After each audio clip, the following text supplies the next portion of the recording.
The following is a presentation of the Eagles Sports Network. I felt like I don't feel like we played particularly well tonight, to be honest with you.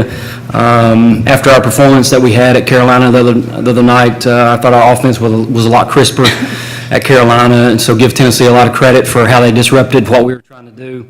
But I didn't feel like the first half was a very good performance by us. We found ourselves down 11, but I think Tennessee probably helped us a little bit. They missed some bunnies, and then getting into the second half, it was a rough third quarter. We got outscored 30-9 in the third quarter alone. I just don't. If we didn't shoot the ball well that third quarter, I felt like we had some shots that certainly could have gone down, but we had the lid on the basket that third quarter. And once again, you give Tennessee credit. Their length obviously is going to give us issues, and so I felt like we started a chance point when you're playing Tennessee. But overall, we're grateful for the experience to come down here and play. Glad that Coach Warlick once again keeps this a tradition and allows us to come down here and play, on one of the most storied arenas in women's college basketball. All right, if you'll raise your hand, we'll pass the microphone your way. Call the person.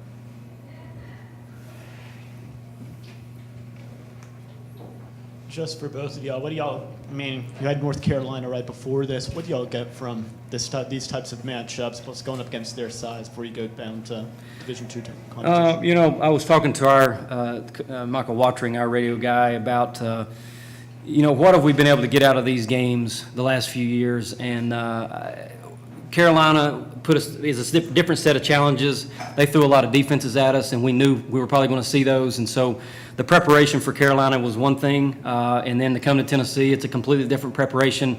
The environment and I feel like our kids have gotten more and more comfortable with the environments that they play in when you talk about Carolina, and certainly the Tennessee environment is a special one.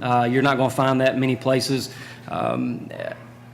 But just the preparation, I think, is the key. And so then when we get back to the Division II level, not that it gets easy, but some of the things that we work on is going to be successful versus what you see when you're going up against such a size differential with Tennessee. Knowing that Tennessee was kind of thin, they didn't have many bodies, what was kind of the game plan trying to take advantage of that? And do you feel like at any point you did take advantage of that? No, we had thought about that because we're kind of thin a little bit too. We had Caitlin Couples, our backup post player, was out, rolled her ankle on Saturday morning, and that hurt us because Jekka similarly got in foul trouble early. I think she played 4 minutes the entire first half, and when you're playing against Tennessee's size and length, losing one of your only 6'1" players is not a very good thing. It really never crossed my mind to try to up-tempo Tennessee and try to wear them out. These are college basketball players, and they can play a lot of minutes, and I figured we would see several of them playing 30-plus minutes anyway, and I knew we were going to have to do the same thing. So we didn't want to wear our kids out, and I feel like, as long as none's okay, I think we both got out of here as an exhibition game without suffering any more injuries.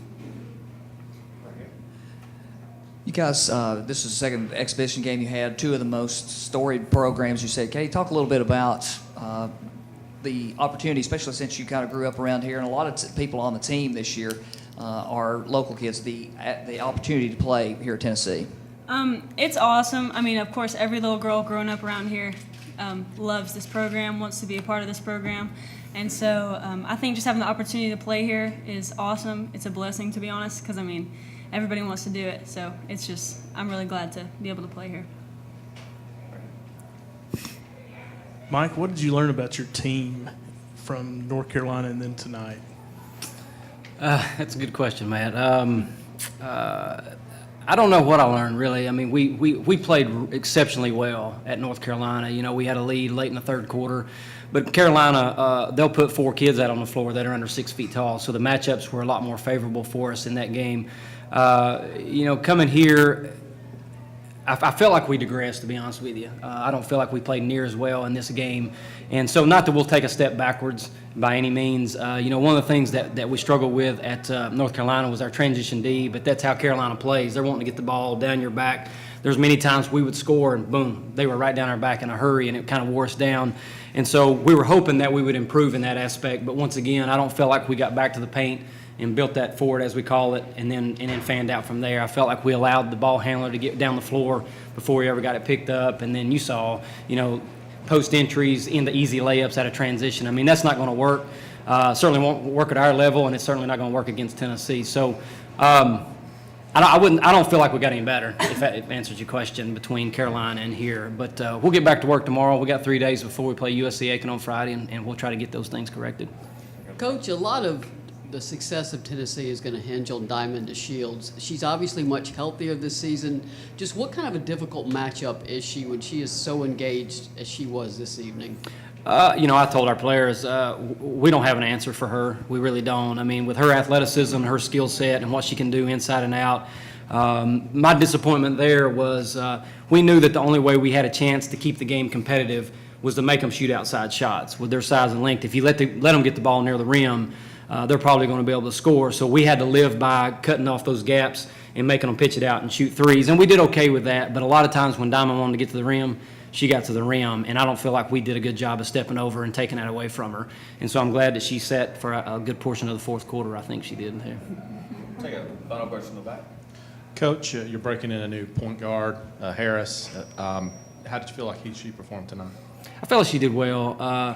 Harris, she's a really great talent. I mean, she's fast and quick, and she's playing against much bigger guards, clearly. She hasn't scored it. I don't know what she did tonight. She's 2 of 9, but she's a good scoring point guard, which is what I like. And I think when we get back to our level and our size, she's going to get clicking. And I think she might be a key cog to our team and our success this year. Is just her ability to come off of ball screens and create. It's hard to read off of this, but she got some things there. I guess it was in the fourth quarter when it got a little ragged and wild. And I pulled her over. I said, I need you to shoot the ball more. I need to see you put the ball in the basket. And so she did.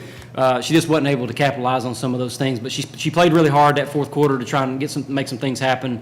But I'm really looking forward to seeing how she can kind of propel our team forward as we get back into Division II play.